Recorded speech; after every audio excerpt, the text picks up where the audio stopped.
Hello student, कैसे हैं आप सभी लोग। उम्मीद करता हूँ अच्छे होंगे, मस्त होंगे, स्वस्थ होंगे। तो स्वागत है आपका अपने यूट्यूब चैनल दी मैथमेटिक्स क्लास में। देखो, आज जो हम बात करेंगे, आज हम नेक्स्ट बात करेंगे। नेक्स्ट में हमारा क्या है, एम्पटी रिलेशन। कुछ हमारे रिलेशन पे बात हो गई थी, कंपोजिट रिलेशन पे भी बात हो गई थी। तो यहाँ पे 2-3 रिलेशन हमारे छूट गए थे, उन पे हम बात कर लेते हैं। वैसे अगर देखी जाए तो बीसीए के लिए यहाँ पर ये इंपॉर्टेंट नहीं है, क्योंकि उनकी बुक में नहीं दिए हुए, सिलेबस में नहीं दिए हुए। तो यहाँ पर लेकिन फिर भी हम यहाँ पे बात कर लेते हैं, क्या पता क्या ही क्वेश्चन बन जाए या क्या ही वो पूछ लें। तो एम्पटी रिलेशन पे बात करते हैं। एम्पटी रिलेशन पे क्या है, let A be a non empty set. हमारे पास एक नॉन एम्प्टी सेट है ए, तो उसमें से हमने जो हमारा बना है ए क्रॉस ए, कार्टेशियन प्रोडक्ट हमने निकाली, उस कार्टेशियन प्रोडक्ट्स का एक सबसेट लिया 5, क्योंकि सबको पता है कि भाई जो हमारे पास सेट है उन सेट का सबसेट 5 तो होता ही होता है। तो उसका एक सबसेट ले लिया हमने यहाँ पे 5। तो यहाँ पे जो 5 है, 5 क्या है, एक रिलेशन होगा। रिलेशन क्या होगा, जिसमें कोई भी एलिमेंट नहीं होगा। ठीक है, तो ये जो 5 कहलाएगा, ये कहलाएगा हमारा कौन सा, एम्प्टी रिलेशन कह सकते हैं, वॉइड रिलेशन कह सकते हैं। ठीक है, और नल रिलेशन भी इसको बोल सकते हैं। ठीक, दूसरा इसी में आता है फिर यूनिवर्सल रिलेशन। अब यूनिवर्सल रिलेशन क्या है, तो हमारे पास ए क्रॉस ए तो हमने निकाला है, ए क्रॉस ए अपने आप का भी सबसेट होगा। तो यहाँ पे इसका एक सबसेट लिया, ए क्रॉस है, तो ये जो ए क्रॉस ए सबसेट है, ये क्या कहलाता है, तुम्हारा यूनिवर्सल रिलेशन कहलाता है। यानी कि सारे के सारे जो उसमें रिलेशन है, या सारे के सारे जो उसमें कार्टेशियन प्रोडक्ट के एलिमेंट्स हैं, वो सारे के सारे अगर इन्वॉल्व हो जाते हैं तो वो क्या कहलाता है, हमारा यूनिवर्सल रिलेशन कहलाता है। ठीक, फिर इसमें आता है आइडेंटिटी रिलेशन। आइडेंटिटी रिलेशन क्या है, ऐसा रिलेशन मैंने इसको आइडेंटिटी को डिनोट कर दिया आई ए से। तो एक ऐसा रिलेशन जो ए यानी कि जो ए के पास एलिमेंट है उनका रिलेशन इटसेल्फ से हो और सभी का हो, सिर्फ वही उसके अंदर आने चाहिए, तो ऐसा रिलेशन क्या कहलाएगा, हमारा आइडेंटिटी रिलेशन कहलाएगा। अगर मैं इसके एग्जांपल की बात करूं तो एग्जांपल हमारा कुछ ऐसे बन सकता है, जैसे मान लो यहाँ पे हमने ले लिया ये ए बराबर ले लेते हैं 1 2 और 3। ठीक, तो यहाँ पे हमने क्या लिया, आर लिया, एक आर डिफाइन किया हुआ है। क्या होगा तुम्हारा ए होगा सच that a belongs to A में रहेगा ही रहेगा। और ये तब आएगा, या ऐसे क्या, तो इतना रखो, तो ए मतलब ए कितना आएगा, ये होगा तुम्हारा 1 1 2 2 और 3 3। सिर्फ यही एलिमेंट उसके पास होने चाहिए, तो ऐसा रिलेशन क्या कहलाएगा, तुम्हारा आइडेंटिटी रिलेशन कहलाएगा। क्लियर इतनी बात। ठीक, अब हम चलते हैं दूसरा जो हमारे साथ पार्शियल ऑर्डर रिलेशन है, इस पे चलते हैं, इंपॉर्टेंट है, इसको पार्शियल ऑर्डर रिलेशन POR भी कह लेते। ठीक है, partial order relation. Partial order relation क्या है, इस पे चलते हैं हम। पार्शियल ऑर्डर रिलेशन क्या है, हमारे पास एक है, एक नॉन एम्प्टी सेट होगा, एक हमारे पास R होगा जो रिलेशन होगा। ठीक, या ऐसे कह दो, ये तो हमारे पास क्या, a relation R on a set A। कोई भी सेट है हमारे पास A, उसमें इस R को हम पार्शियल ऑर्डर रिलेशन बोल देंगे जब ये R 3 कंडीशन डन कर देगा। कौन कौन सी, एक तो हमारी रिफ्लेक्सिव की, दूसरी हमारी एंटीसिमेट्रिक की, और तीसरी हमारी कौन सी, ट्रांजिटिव की। अब ये कंडीशन तुम्हें पता ही है, रिफ्लेक्सिव होता क्या है, रिफ्लेक्सिव ये है कि ए रिलेट करना चाहिए किससे, ए से, और फॉर ऑल किसके लिए, ए बिलोंग्स टू ए के लिए। एंटीसिमेट्रिक क्या है कि ए रिलेट करना चाहिए किससे, बी से, बट बी रिलेट करना नहीं चाहिए किससे, ए से, ये कंडीशन। और ट्रांजिटिव की कंडीशन क्या है कि ए रिलेट कर रहा है किससे, बी से, और बी रिलेट कर रहा है किससे, सी से। तो यहाँ पे ए को रिलेट करना पड़ेगा किससे, सी से, तभी हमारा ट्रांजिटिव हो पाएगा। क्लियर इतनी बात।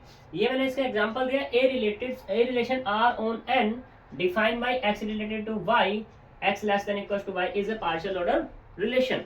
अब इसको हम दिखाते हैं कि किस तरीके से है ये, या हम इस n की जगह कोई और भी नंबर ले सकते हैं। जैसे मैंने यहाँ पे ये वाला ले लिया, तो हम इससे भी दिखा सकते हैं। तो करते हैं ऐसे, देखते हैं, क्वेश्चन को हम प्रूफ ही कर देते हैं। वैसे तो एग्जांपल यही हो गया। अगर तुम्हारा पूछता है कि पार्शियल ऑर्डर रिलेशन को डिफाइन करो विद एग्जांपल, तो ये वाला एग्जांपल तुम दे सकते हो। ठीक,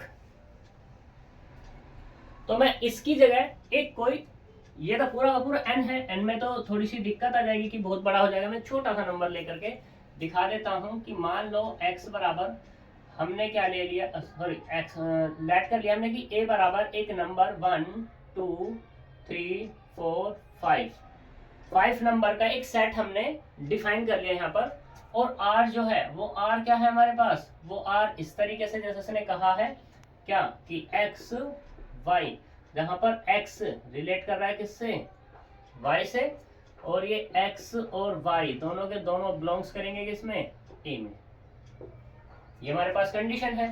तो देखो पहले तो ये सेट ही तैयार कर लेते हैं, x less than equal to y, x less than equal to y का मतलब 1 आएगा, यानी कि 1 1 आएगा।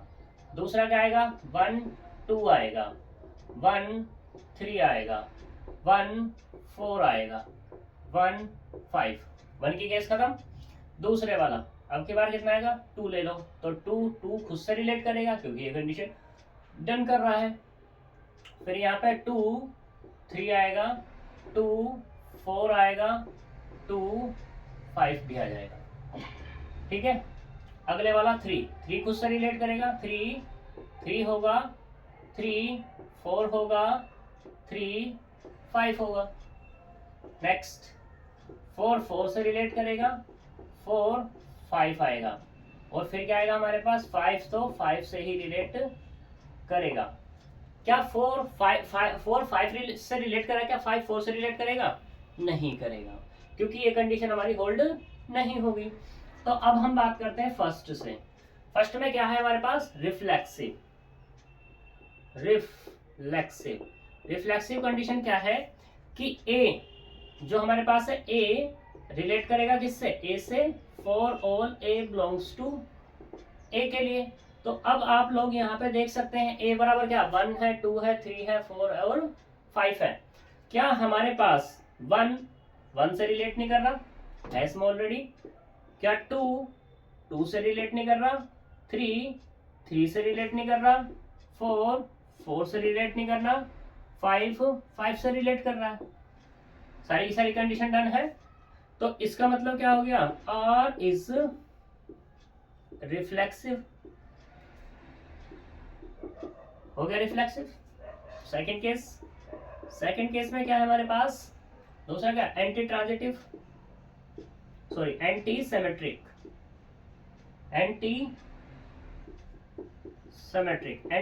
की कंडीशन क्या है कि A रिलेट करेगा किससे, B से, बट B रिलेट नहीं करेगा किससे, A से। ऐसे हम लिख सकते हैं इसको।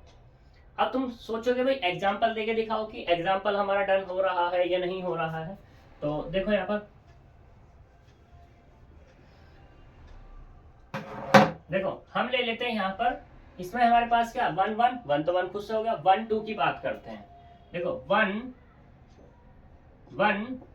2 बिलोंग्स कर रहा है किसमें, R में, 1 2 बिलोंग्स कर रहा R में,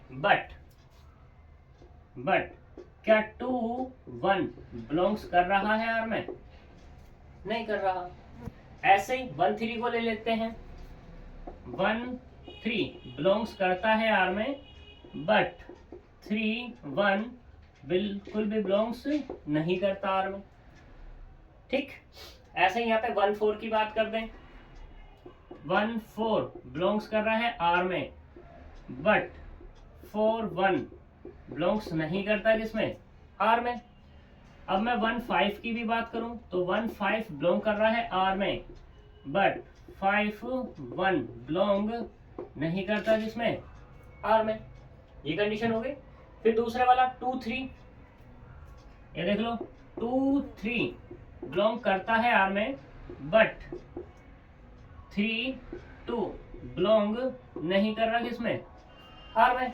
ऐसे क्या होगा, 2 4 हो जाएगा, 2 5 भी हो जाएगा। 2 4 बिलोंग कर रहा है R में, बट 4 2 बिलोंग्स नहीं कर रहा किसमें, R में। यहाँ पे फिर 2 5 वाला भी ले लो, ये भी तो बिलोंग्स करता है, बट 5 2 बिलोंग नहीं करता किसमें, R में। ऐसे तुम सारे के सारे दिखा सकते हो। यहाँ पर ये वाला भी हो जाएगा, 3 4 भी, 3 5 भी। देखो 3 4 तो बिलोंग कर रहा है R में, बट 4 3 बिलोंग नहीं कर रहा किसमें, R में। ऐसे तुम्हारा 3 5 बिलोंग कर रहा है आर में, पर 5 3 बिलोंग नहीं कर रहा किसमें, आर में। जाहिर सी बात है। ऐसे यहाँ पे क्या हो जाएगा, 4 5 वाले की भी गेस कर देंगे कि 4 5 तो बिलोंग कर रहा है आर में, बट 5 4 बिलोंग नहीं कर रहा किसमें, आर में। तो देख सकते हो सारे के सारे एलिमेंट आ गए इसके अंदर। तो इसका मतलब क्या हो जाएगा अब हमारा, इसका मतलब यही तो हुआ कि कहाँ लिख दे, यहाँ लिख दे, इसे रफ ही कर देते। ये तो वही है हमारा। तो इसका मतलब क्या हुआ, R is anti symmetric. R कैसा होगा, आर एंटी सिमेट्रिक होगा, सारी कंडीशन डन करेगा। तीसरे बात करते हैं कौन सा, तीसरा हमारे पास ट्रांजिटिव। ट्रांजिटिव ट्रांजिटिव के लिए क्या है हमारे पास कि ए रिलेट कर रहा है किससे, बी से, और बी रिलेट कर रहा है किससे, सी से। तो उस केस में ए रिलेट करना चाहिए किससे, सी से, करना चाहिए। ठीक, तो देखते हैं यहाँ पर। अब लेता हूँ 1 2। मैंने क्या लिया पहले, 1 2 बिलोंग्स कर रहा है किसमें, आर में, या रिलेट कर रहा है, 1 रिलेट कर रहा है किससे, 2 से। देखो फिर 2 के बाद की कंडीशन लो। 2 क्या है हमारे पास, 2 2 है या 2 3 है। 2 2 वाला तो हो ही जाना है, उसमें कोई दिक्कत वाली बात नहीं है। और 2 3 भी बिलोंग्स कर रहा है किसमें, आर में। तो फिर यहाँ पे देखो 1 के बाद कहा जा रहा है 3 पे, यानी कि 1 3 क्या बिलोंग कर रहा है आर में, 1 3 देखो है ऑलरेडी, कंडीशन डन। चलो अच्छी बात है। अब फिर ले लो 1 3 बिलोंग कर रहा है किसमें, आर में। और फिर उसके बाद 3 कहाँ है, यहाँ पर, और यहाँ पर 3 4 बिलोंग कर रहा है वो भी किसमें, आर में। तो देखना जरा, क्या 1 4 बिलोंग कर रहा है आर में, बिल्कुल सही बात है, कर रहा है बिल्कुल। ठीक, ऐसे ही 1 4 बिलोंग कर रहा है किसमें, आर में। और 4 के बाद कौन है, 4 के बाद 5 है।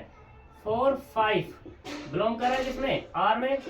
फिर देखो 1 5 क्या बिलोंग कर रहा है, बिल्कुल कर रहा है, कोई दिक्कत वाली बात नहीं है। ऐसे यहाँ पे देख लो 2 3 देख लो, और 3 के बाद की कंडीशन देखो 3 4, तो 2 4 भी कर रहा है ये ना। ठीक है, तो सारे के सारे होल्ड हो जाएंगे। तो इसका मतलब क्या हो जाएगा, आर इज ट्रांजिटिव। सही, तो यहां से तुम लिख दोगे अब क्या, कि since R is satisfy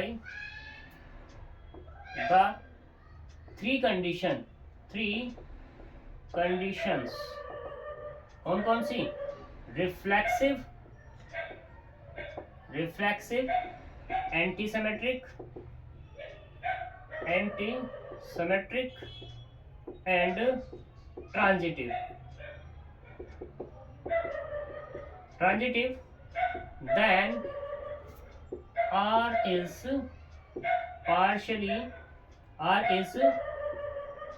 partial order relation। ठीक है जी, हो गया प्रूफ, क्या ही दिक्कत है। ठीक, तो ये हमारा इम्पोर्टेंट टॉपिक है, आज हम इसी टॉपिक तक बात करेंगे। मिलेंगे कल नेक्स्ट टॉपिक नेक्स्ट वीडियो के साथ, तब तक के लिए बाय बाय।